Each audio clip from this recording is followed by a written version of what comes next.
liberdade e igualdade em Cristo, uma consciência desperta para o amor e a justiça. Texto principal, Filemon, versículo 10 ao 14. Vamos falar um pouco sobre a consciência, sobre a liberdade em Cristo Jesus, já que hoje no Brasil nós comemoramos a consciência negra. Peço-te por meu filho Onésimo, que gerei nas minhas prisões, o qual noutro tempo te foi inútil, mas agora a ti e a mim é muito útil. Eu te tornei a enviar, e tu torna a recebê-lo como as minhas entranhas. Eu bem quisera conservar comigo, para que por ti me servisse nas prisões do Evangelho, mas nada quis fazer sem o teu parecer, para que o teu benefício não fosse como por força, mas voluntário. Vejamos, a carta a Filemon é um dos textos mais humanos, sensíveis e trabalhadores e transformadores do Novo Testamento. Paulo escreve sobre Onésimo, um escravo fugitivo que encontrou Cristo através do Evangelho. Agora convertido, regenerado e cheio de um novo propósito, Paulo o envia de volta a Filemon. Não como escravo, mas como irmão. Essa carta confronta estruturas sociais da época e aponta para a revolução espiritual que o Evangelho produz em Cristo. Ninguém permanece no mesmo lugar onde o pecado o colocou. Portanto, ninguém permanece no mesmo lugar onde o pecado o colocou. Hoje, perguntamos como igreja do século XXI. Hoje perguntamos como a igreja do século XXI pode permanecer em silêncio diante de desigualdades, quando o Evangelho sempre levantou sua voz em favor da dignidade humana. Como a igreja pode permanecer em silêncio diante da desigualdade, quando sempre o Evangelho levantou sua voz em favor da dignidade humana? Portanto, quero ver contigo, diante desta palavra, quero ver contigo que esta palavra é um convite para olhar para a realidade social, a consciência negra, a memória da escravidão no Brasil, principalmente para a verdade libertadora. Em verdade, nós veremos que em Cristo Jesus somos iguais, livres e chamados a amar. Em Cristo Jesus somos iguais, livres e chamados a amar. Onésimo, de escravo fugitivo a filho espiritual. É muito impactante esta palavra. Falo com muita alegria na minha alma, sabendo que Deus liberta, que Deus tem o poder de transformar nações e sociedade, mas também com aperto no meu coração, sabendo que que o nosso país um dia viveu essa realidade, e muitas pessoas hoje não estão escravas debaixo da lei da escravidão, mas estão escravas dos próprios vícios e dominada pelo inimigo. Mas alegro-me em saber que Cristo é o libertador do homem. Se, pois, o Filho vos libertar, verdadeiramente serei livre. Peço-te por meu filho Onésimo, que gerei nas minhas prisões. Paulo chama Onésimo de filho, termo de afeto profundo. A conversão transforma identidades antes inútil, agora muito útil. O Evangelho muda histórias, muda nomes, muda destinos. Portanto, é isso que o Evangelho muda. Ele transforma homens ruins em verdadeiros instrumentos na mão de Deus. Em Cristo ninguém está condenado ao passado. A igreja precisa enxergar as pessoas não pela cor da pele, classe social ou histórico, mas pelo que Deus está fazendo nelas e através delas. Que em Cristo ninguém está condenado ao passado. Nós, como igreja, precisamos enxergar as pessoas não pela cor da pele, classe social ou histórico, mas pelo que Deus está fazendo nelas ou está fazendo através dela. Devemos ser instrumentos de reconciliação, como Paulo foi entre Filemon e Onésimo. Portanto, em Cristo nós vimos a igualdade em Cristo, a mensagem que derruba muros. Gálatas capítulo 3, versículo 28, diz, porém, está escrito, não há judeu nem grego, não há servo nem livre, não há macho nem fêmea, porque todos vós sois um em Cristo Jesus. Paulo não está apagando diferenças, está eliminando desigualdade. No reino de Deus não existe superioridade racial, social ou cultural. Portanto, ser cristão é assumir um compromisso com a dignidade humana. Ser cristão é assumir um compromisso com a dignidade humana. A consciência cristã precisa dialogar com a consciência negra, lembrando que a escravidão feriu milhares de vidas no Brasil. A igreja deve ser um lugar onde toda a pele é honrada, toda a história é respeitada, todos são escolhidos como irmão, ou melhor, todos são acolhidos como irmão. A igreja deve ser um lugar onde toda a pele é honrada, toda a história é respeitada e todos são acolhidos como irmão. Não podemos agir em desigualdade ou indiferença com os nossos irmãos. Todos nós em Cristo Jesus somos um, pois somos membros do corpo de Cristo.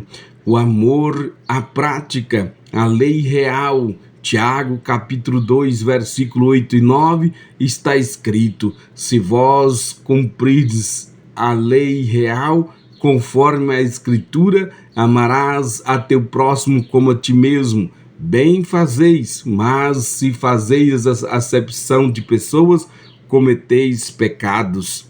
Acepção de pessoas é pecado social e espiritual.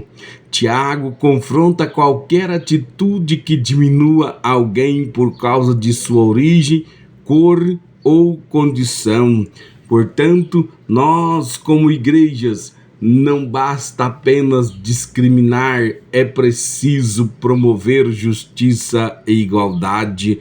Nós, como líderes cristãos, devemos ser exemplos de respeito e empatia e inclusão. O amor deve ser visível, palpável e transformador. Portanto, em 1 de João, capítulo 4, versículo 20, vimos o verdadeiro teste do amor. Se alguém diz, eu amo a Deus e odeia seu irmão, é mentiroso. No amor ao próximo, o Evangelho não permite racismo, indiferença, desprezo ou desumanização. Portanto, quem foi libertado por Cristo não pode tolerar qualquer forma de escravidão na vida de ninguém. Quem foi libertado por Cristo não pode tolerar qualquer forma de escravidão na vida de ninguém. Quero te contar a história de um irmão que foi escravo cristão no Brasil. Seu nome era Mazzobi. No século XVII, no Brasil colonial, chega um jovem africano chamado Mazzobi, escravizado na região de Pernambuco, mesmo vivendo sobre açoites, trabalhando em engenhos e privado de todos os direitos. Mazzobi ouviu missionários pregando o evangelho. Ele se converteu, foi batizado, se tornou conhecido por sua fé ardente. Testemunhos históricos relatam que ele orava com intensidade e consolava outros escravos, falava do amor de Cristo e tinha a vida devocional tão profunda que muitos diziam que ele brilhava quando orava. Mesmo acorrentado, se tornou livre no espírito. Muitos escravos vieram a Cristo por meio de seu testemunho. A história ecoa a Dionésimo. A verdadeira liberdade começa no coração, mas Deus deseja que ela alcance também as estruturas da sociedade. Portanto, vejamos, assim como Paulo intercedeu por Onésimo, Deus chama a igreja hoje a interceder, agir, defender, a promover a igualdade e a dignidade humana em todos os ambientes, igreja, liderança e sociedade. Todos nós somos promovedor da liberdade e da igualdade. Não podemos omitir, não podemos consentir. Calar diante das injustiças é a mesma coisa de consentir. Portanto, Deus culpa não somente o praticante da injustiça, mas também aqueles que se calam diante dela. Como igreja, como porta-voz de Deus, como autoridade de Deus na terra, nós temos que repreender o inferno juntamente com seus agentes e não permitir que almas continuem sendo escravizadas. Devemos orar por todos os âmbitos da sociedade, interceder, pedir a Deus tua misericórdia e que a libertação verdadeira ocorre em todas as áreas na sociedade. Já estamos terminando. O evangelho não impactua com escravidão, racismo, desigualdade ou opressão. A carta a Filemon é pequena, mas sua mensagem é gigante. No reino de Deus todos são irmãos. Hoje, como igreja e liderança, somos chamados a despertar nossa consciência cristã e humana. A memória da escravidão no Brasil nos convoca à responsabilidade. Portanto, a pergunta que precisamos fazer é: estamos tratando todos como irmãos em Cristo ou ainda carregamos correntes escondidas no coração? Estamos tratando todos como irmãos em Cristo ou ainda estamos carregando correntes escondidas no coração? A liberdade e a igualdade em Cristo não são teorias, são práticas diárias. Paulo enviou Onésimo para ser recebido como irmão. Nós somos enviados ao mundo para receber, acolher, restaurar e amar. Vejamos o que precisamos fazer. Devemos promover a igualdade onde nós estivermos. Devemos ser voz contra a injustiça. Devemos amar sem distinção. Devemos honrar a vida criada por Deus. Devemos também liderar com empatia, com compaixão e consciência. Portanto, a Igreja de Cristo só é verdadeiramente livre quando todos os seus irmãos também são tratados como livre. A Igreja de Cristo só é verdadeiramente livre quando todos seus irmãos são tratados também como livre. Em nome de Jesus Cristo, seja abençoado. Ore comigo, Senhor Deus, em nome de Jesus Cristo, nós te damos graça e te agradecemos, porque o Senhor tem lembrado, o Senhor tem escutado há algum tempo atrás ao gemido, o choro de nossos irmãos que um dia foram escravos, chorar, e o Senhor Deus promoveu a libertação deles.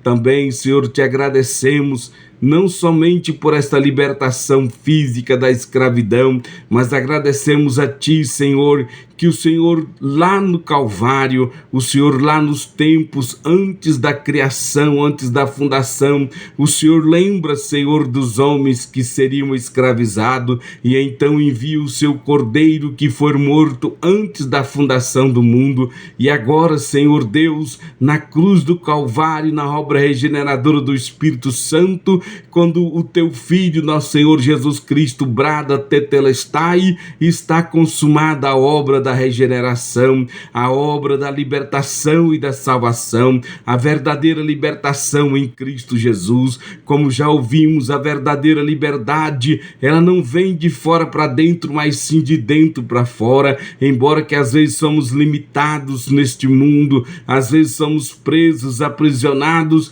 mas em Cristo Jesus temos o nosso espírito liberto para servir o Senhor e te render graças. Pai Altíssimo, em nome de Jesus Cristo, que a libertação, a liberdade e igualdade seja promovida, pregada, vivida pela Tua igreja, Senhor, não somente pela Tua igreja, mas também por nossas lideranças, que a desigualdade venha a ser eliminada em nosso meio e que podemos receber todos com igualdade, reconhecendo que todos os seres humanos são amados por Deus, são chamados por Deus à salvação, e nós como igreja devemos receber a todos em nome do Senhor Jesus e pregar a Tua mensagem com amor e viver, Senhor, em liberdade, ministrando a liberdade de Cristo na vida daqueles que ainda se encontram aprisionados. Assim, Senhor, te agradecemos, oramos, te pedindo em prol daqueles que neste momento se rendem a Ti, talvez não está mais sobre o jugo da escravidão, mas está aprisionado pelos vícios, dominado pelo pecado, controlado pelo inimigo, sem força de clamar a Ti. Mas neste momento, Senhor, que a Tua espada, que é a palavra da verdade, corte, quebre as correntes que acorrentam a alma e o espírito desta pessoa, e que ela alcança a libertação em nome de Jesus Cristo. Que todos os opressores das trevas que estão oprimindo esta vida sejam repreendidos, expulsos em nome de Jesus Cristo. Que haja paz, que haja perdão, que haja libertação para a glória de Deus Pai. Em nome de Jesus Cristo oramos e te agradecemos, ó Deus. Amém.